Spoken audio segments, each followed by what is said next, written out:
नमस्कार दोस्तों, आप लोगों का बहुत बहुत स्वागत है आपके अपने यूट्यूब चैनल पर। दोस्तों, आज की इस वीडियो में जितने भी फ्रेंड्स लोग आरपीएफ कांस्टेबल एसआई एग्ज़ाम 2024 की तैयारी कर रहे हैं, उनके लिए दोस्तों हम लेकर के आ गए हैं पॉलिटी की क्लास नंबर 2। दोस्तों, आज की इस वीडियो में हम लोग क्लास नंबर 2 कवर करेंगे।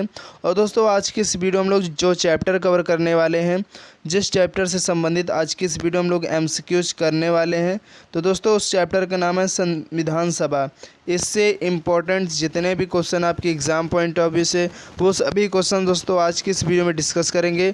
तो काफ़ी ज़्यादा इम्पोर्टेंट चैप्टर होने वाला आपके एग्ज़ाम के लिए। तो आपको दोस्तों इस वीडियो को बिल्कुल भी मिस नहीं करना, और एक बार इस वीडियो को आप लोग ज़रूर देखिएगा अपने एग्ज़ाम से पहले।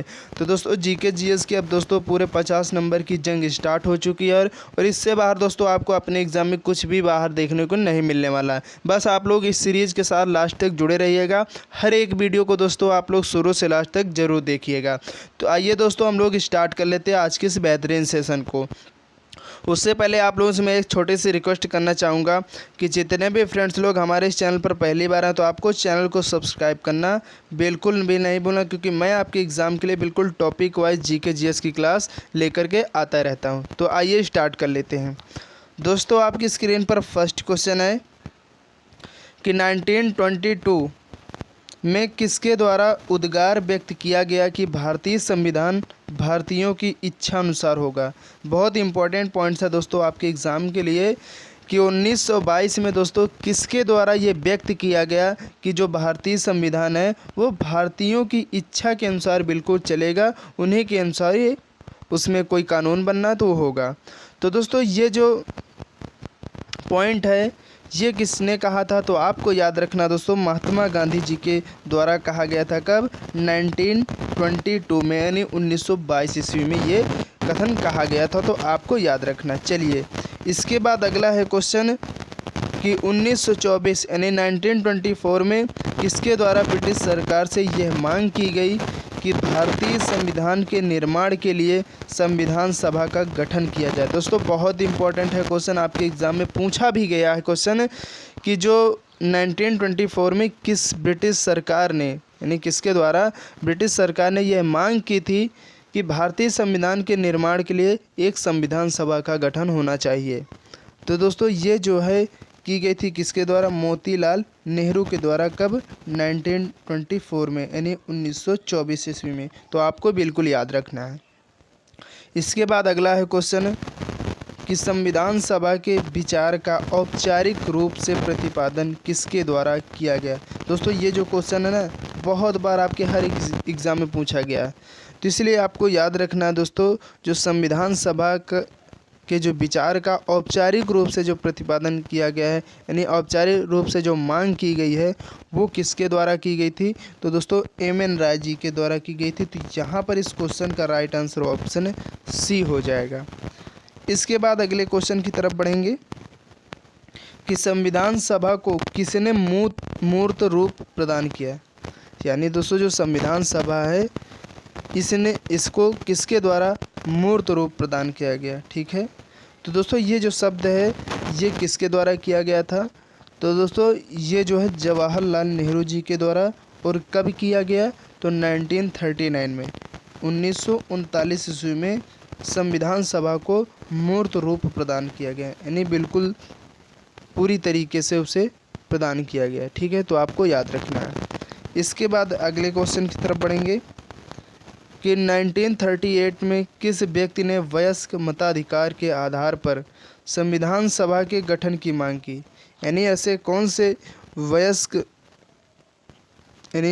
से जो व्यक्ति थे जिन्होंने 1938 में, यानी 1938 में वयस्क मताधिकार के आधार पर संविधान सभा के गठन की मांग की गई थी। दोस्तों ये सभी क्वेश्चन आपके एग्ज़ाम के लिए बहुत इंपॉर्टेंट होते हैं, और यहाँ से ज़रूर क्वेश्चन आपके एग्ज़ाम में पूछा ही जाता है।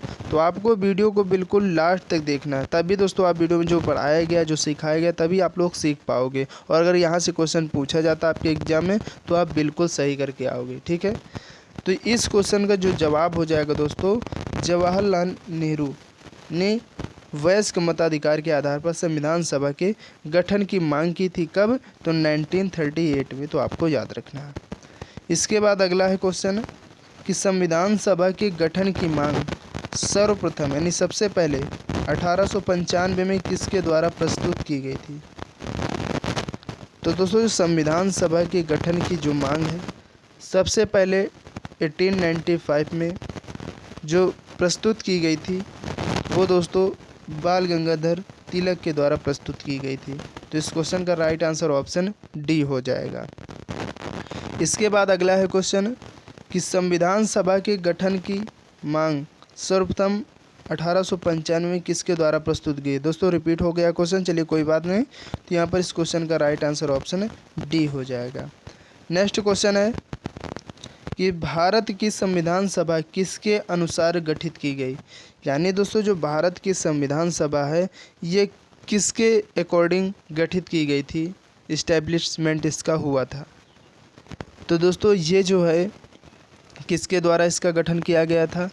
तो दोस्तों इसका जो गठन है ना वो कैबिनेट मिशन योजना के तहत किया गया था। दोस्तों बहुत ही इम्पोर्टेंट है क्वेश्चन, तो आपको बिल्कुल याद रखना है। चलिए इसके बाद अगला है क्वेश्चन है कि सन 1936 में भारतीय राष्ट्रीय कांग्रेस द्वारा संविधान सभा के गठन की मांग कहाँ पर हुए अधिवेशन में रखी गई। यानी दोस्तों 1936 में जो भारतीय राष्ट्रीय कांग्रेस द्वारा संविधान सभा के गठन की मांग की गई। तो दोस्तों ये जो मांग है जो कांग्रेस द्वारा एक अधिवेशन हुआ तो वो कहाँ के अधिवेशन में संविधान सभा की जो मांग है वो की गई थी। तो दोस्तों आपको याद रखना है जो इनका भारतीय राष्ट्रीय कांग्रेस का जो अधिवेशन था कहाँ का, तो फैज़पुर के अधिवेशन में ये बात कही गई थी। ठीक है, तो आपको याद रखना कब, तो 1936 में। चलिए इसके बाद अगला है क्वेश्चन कि कैबिनेट मिशन योजना के अनुसार संविधान सभा में कुल कितने सदस्य होने थे। यानी दोस्तों जो कैबिनेट मिशन योजना है इसके अकॉर्डिंग जो संविधान सभा में कुल सदस्य होने थे वो कितने सदस्य होने थे, पूछा जाता है क्वेश्चन। तो आपको बिल्कुल याद रखना दोस्तों वो कितने थे, 389 यानी 389। तो आपको याद रखना है। इसके बाद अगला क्वेश्चन है कि प्रस्तावित मूल संविधान में कुल सदस्यों का विभाजन किस प्रकार होना निश्चित हुआ था। यानी दोस्तों जो प्रस्तावित मूल संविधान था इसमें जो टोटल सदस्य थे इनका जो विभाजन होना था वो किस प्रकार से होना तय हुआ था। तो दोस्तों इनका जो विभाजन होना तय हुआ था वो दोस्तों हुआ था ब्रिटिश प्रांतों के 292 प्रतिनिधि के अनुसार। ठीक है, देसी रियासतों के साथ और मुख्य कमीशनी क्षेत्र के जो प्रतिनिधि थे, यानी इन सभी को बात करें तो उपर्युक्त तो सभी सही है। तो इन तीन प्रकार से जो है प्रस्तावित मूल संविधान में जो कुल सदस्य थे उनका विभाजन होना था। यानी ब्रिटिश प्रांत के आधार पर, देसी रियासतों के आधार पर और मुख्य कमिश्नरी क्षेत्र है उसके आधार पर विभाजन होना जो है निश्चित हुआ था। तो आपको याद रखना है तीनों पॉइंट्स को। ठीक है, तो इस क्वेश्चन का राइट आंसर ऑप्शन डी हो जाएगा। इसके बाद अगला है क्वेश्चन है कि पुनर्गठन के फलस्वरूप वर्ष 1947 यानी 1947 में संविधान सभा के सदस्यों की संख्या कितनी रह गई। यानी दोस्तों जब 1947 में हमारा देश आज़ाद हुआ था तो संविधान सभा के जो सदस्यों की संख्या रह गई थी वो कितनी बची थी। तो दोस्तों आपको याद रखना 299 यानी 299 टोटल सदस्य बचे थे। तो आपको याद रखना है। इसके बाद अगला है क्वेश्चन कि संविधान सभा पुनर्गठित में देसी रियासतों के लिए कितने प्रतिनिधि थे। तो दोस्तों जो संविधान सभा में जो देसी रियासतें थी उनके लिए जो प्रतिनिधि चुने गए थे वो दोस्तों कितने थे, तो 70, टोटल 70 थे। तो आपको याद रखना है। इसके बाद अगला है क्वेश्चन कि पुनर्गठित संविधान सभा में विभिन्न प्रांतों के लिए कितने प्रतिनिधि थे। यानी जो पुनर्गठित संविधान यानी पुनः जो गठित की गई संविधान सभा थी उसमें जो विभिन्न प्रांत थे उनके लिए कितने प्रतिनिधि चुने गए। तो दोस्तों उनके लिए जो है कितने, तो 229 यानी 229 यानी 29। ठीक है, तो आपको याद रखना है। इसके बाद नेक्स्ट क्वेश्चन है कि संविधान सभा के सदस्यों को निम्न में से किसने प्रत्यक्ष रूप से निर्वाचित किया। यानी दोस्तों जो संविधान सभा के सदस्य जो मेंबर थे उनको किसने यानी प्रत्यक्ष रूप से निर्वाचित किया, डायरेक्ट निर्वाचन किया। तो दोस्तों आपको याद रखना है वो प्रांतों की विधानसभाओं ने डायरेक्ट उन्हें क्या किया था, निर्वाचित किया था। तो आप यहाँ पर इस क्वेश्चन का राइट आंसर ऑप्शन ए हो जाएगा। इसके बाद अगला क्वेश्चन है कि संविधान सभा में किस प्रांत का प्रतिनिधित्व सबसे अधिक था। यानी जो संविधान सभा थी इसमें दोस्तों किस प्रांत का जो प्रतिनिधित्व था वो सबसे ज़्यादा था। तो दोस्तों जो आपकी संयुक्त प्रांत था इसका जो प्रतिनिधित्व सबसे अधिक माना गया है। तो आपको याद रखना है यहाँ पर इस क्वेश्चन का जो जवाब ऑप्शन डी हो जाएगा। इसके बाद नेक्स्ट क्वेश्चन है कि संविधान सभा में किस देशी रियासत के प्रतिनिधि ने भाग नहीं लिया था। दोस्तों काफ़ी ज़्यादा इम्पोर्टेंट है क्वेश्चन और आपके एग्ज़ाम में पूछा गया है कि जो संविधान सभा की ऐसी कौन सी रियासत थी जिसके प्रतिनिधियों ने भाग नहीं लिया था, बार बार पूछा जाता है। तो आपको याद रखना दोस्तों जो हैदराबाद रियासत थी इसके जो प्रतिनिधि थे वो संविधान सभा की देशी रियासत में भाग नहीं लिए थे, आपको बिल्कुल याद रखना है। इसके बाद अगला क्वेश्चन है कि B.R. अम्बेडकर यानी जो भीमराव अम्बेडकर थे का संविधान सभा में निर्वाचन हुआ था किस प्रकार, यानी कहाँ में। तो दोस्तों जो B.R. अम्बेडकर का संविधान सभा में जो निर्वाचन हुआ था तो कहाँ पर तो आपको याद रखना है यहाँ पर जो पश्चिम बंगाल से दोस्तों इनका जो है संविधान सभा में निर्वाचन किया गया था। तो आपको याद रखना है इस क्वेश्चन का राइट आंसर ऑप्शन ए हो जाएगा। इसके बाद नेक्स्ट क्वेश्चन है कि मुस्लिम लीग ने किस कारण संविधान सभा का बहिष्कार किया था। पहली बात आप लोग बताइएगा जो मुस्लिम लीग है किस सन में बनी। इस क्वेश्चन का आप लोगों को जवाब बताना है कमेंट बॉक्स में, ठीक है। तो मुस्लिम लीग की स्थापना कब हुई थी आप लोग ज़रूर बताइएगा, इस क्वेश्चन का आंसर क्या होगा। यहाँ पर दोस्तों जो पूछा गया है कि जो मुस्लिम लीग ने किस कारण संविधान सभा का बहिष्कार किया, तो आपको बिल्कुल याद रखना दोस्तों जो मुस्लिम लीग मुसलमानों के लिए एक अलग संविधान सभा चाहता था, इसलिए यानी जो मुस्लिम थे दोस्तों ये सोचते थे कि हमारी एक अलग संविधान सभा हो, इसीलिए इन्होंने इस संविधान सभा का बहिष्कार किया, ठीक है। तो आपको याद। इसके बाद नेक्स्ट क्वेश्चन है कि संविधान सभा का चुनाव निम्न में से किस आधार पर हुआ। यानी दोस्तों जो संविधान सभा थी इसका जो चुनाव हुआ था वो किस आधार पर हुआ था। तो दोस्तों इनका जो चुनाव सभा का वो वर्गीय मताधिकार के आधार पर हुआ था। तो क्वेश्चन का राइट आंसर ऑप्शन डी हो जाएगा। इसके बाद नेक्स्ट क्वेश्चन है कि संविधान सभा के सदस्य प्रतिनिधि कौन थे। यानी दोस्तों जो संविधान सभा के सदस्य प्रतिनिधि थे वो किस प्रकार से थे, किस प्रकार से चुने गए थे।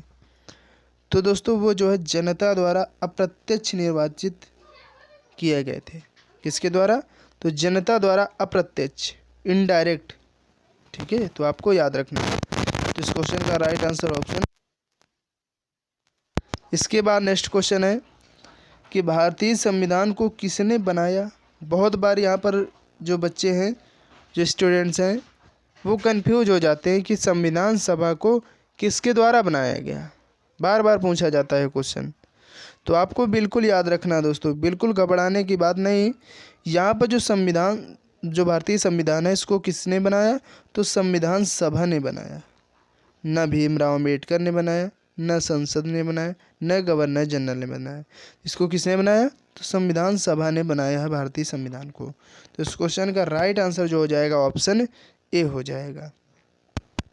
इसके बाद अगला क्वेश्चन है कि संविधान सभा के लिए चुनाव कब संपन्न हुए। यानी जो संविधान सभा के लिए जो चुनाव हैं वो कब संपन्न हुए। तो दोस्तों इनके जो चुनाव हैं वो 1946 में यानी 1946 में जो संविधान सभा के चुनाव संपन्न कराए गए, तो आपको याद रखना है। इसके बाद अगला क्वेश्चन है कि भारतीय संविधान सभा की स्थापना कब हुई थी। तो दोस्तों जो भारतीय संविधान सभा की जो स्थापना है वो दोस्तों कब हुई थी, तो वो हुई थी 9 दिसंबर 1946 को। ठीक है, कब? 9 दिसंबर 1946 को भारतीय संविधान सभा की स्थापना होती है। बहुत इंपॉर्टेंट है क्वेश्चन, तो आपको बिल्कुल याद रखना है। नेक्स्ट है क्वेश्चन कि संविधान सभा का प्रथम अधिवेशन कहाँ हुआ था। यानी दोस्तों जो संविधान सभा का पहला अधिवेशन है वो किस स्थान पर हुआ था।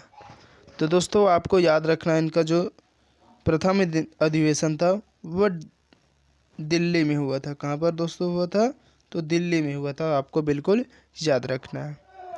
नेक्स्ट क्वेश्चन है कि संविधान सभा के उद्घाटन अधिवेशन की अध्यक्षता किसने की थी।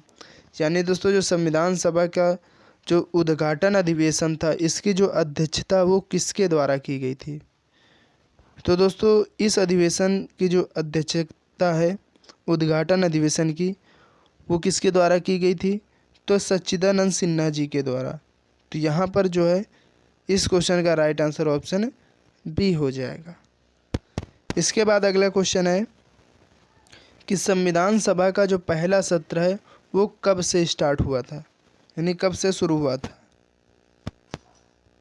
तो दोस्तों जो संविधान सभा का पहला सत्र है वो स्टार्ट हुआ था दोस्तों 9 दिसंबर 1946 से। तो इस क्वेश्चन का राइट आंसर ऑप्शन सी हो जाएगा। इसके बाद अगला क्वेश्चन है कि संविधान सभा के अस्थायी अध्यक्ष कौन थे। यानी दोस्तों संविधान सभा के अस्थायी अध्यक्ष माने गए वो कौन थे। तो दोस्तों आपको याद रखना है, यहाँ पर सच्चिदानंद जो सिन्हा थे ये भारत संविधान सभा के अस्थायी सदस्य के रूप में थे। तो इस क्वेश्चन का जो राइट आंसर ऑप्शन है सी हो जाएगा। इसके बाद अगला क्वेश्चन है कि संविधान सभा के स्थायी अध्यक्ष कौन थे। ये सभी क्वेश्चन दोस्तों आपके हर एक एग्जाम में बार बार पूछे जाते हैं, तो आपको बिल्कुल याद रखना है। तो संविधान सभा के दोस्तों जो स्थायी अध्यक्ष थे वो डॉक्टर राजेंद्र प्रसाद थे। तो यहाँ पर इस क्वेश्चन का जो जवाब हो जाएगा ऑप्शन सी इज राइट हो जाएगा। इसके बाद दोस्तों आज की इस वीडियो का लास्ट क्वेश्चन है 30 कि 11 दिसंबर 1946 को किसे संविधान सभा का स्थायी अध्यक्ष चुना गया था। तो दोस्तों इस दिन जो है संविधान सभा का जो स्थायी अध्यक्ष चुना गया था वो कौन थे, तो वो भी डॉक्टर राजेंद्र प्रसाद ही थे। तो इस क्वेश्चन का राइट आंसर ऑप्शन बी हो जाएगा। आपको याद रखना कि जो संविधान सभा के स्थायी अध्यक्ष चुने गए थे डॉक्टर राजेंद्र प्रसाद, तो कब चुने गए थे, तो 11 दिसंबर 1946 को चुने गए थे। तो आपको डेट भी याद रखनी, कई बार आपके एग्ज़ाम में डेट भी पूछ ले जाती है, तो आपको हर एक पॉइंट बिल्कुल अपने दिमाग में सेट कर लेना है। ठीक है, तो उम्मीद करते हैं दोस्तों आज की जी वीडियो आप लोग काफ़ी ज़्यादा पसंद आई होगी।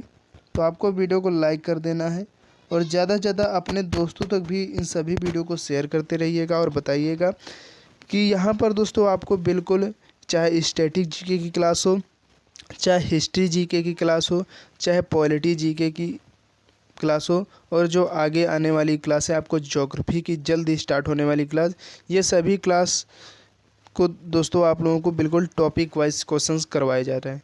तो इसलिए आपको हर एक क्लास के साथ बिल्कुल जुड़ना है, अपने दोस्तों तक शेयर करना है और हर एक वीडियो को आपको अपने एग्ज़ाम से पहले शुरू से लास्ट तक ज़रूर देखनी है।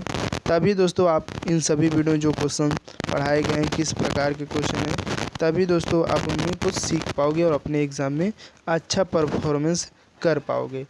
तो इसीलिए मैं बोलता रहता हूँ आप लोग जब भी किसी वीडियो को देखें तो शुरू से लास्ट तक पूरा देखें, नहीं देखना तो आप वीडियो में क्लिक ही मत करें। क्या मतलब है, ठीक है।